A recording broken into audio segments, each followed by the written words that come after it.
Welcome to Turner Classic Movies. I'm Ben Mankiewicz. Tonight our programming theme is model behavior. These are pictures featuring models as characters.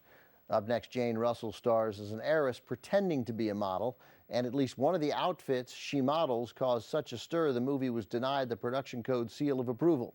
From RKO in 1953, The French Line. Russell plays Mary, who wants to be loved for herself instead of her millions, so she pretends to be a model. I suppose so she can be loved for her looks instead of for her money. Anyway, I'm quibbling. She sets sail for Europe, and along the way she meets a suave playboy played by Gilbert Roland who may or may not know Mary's true identity. That's the plot, but it's not what drew large audiences to see The French Line. They were seduced by Russell modeling skimpy costumes in 3D. The French Line was produced by Howard Hughes, who discovered Russell, signing her to a contract in 1940. Hughes then dressed Russell in revealing outfits and cast her in The Outlaw, which also caused the production code office to pull its collective hair out.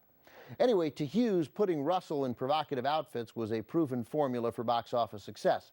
Most of the criticism and condemnation of The French Line by religious groups across the country stemmed from a number Russell performs called Lookin' for Trouble, where she wears a one-piece costume designed to look as much like a bikini as humanly possible.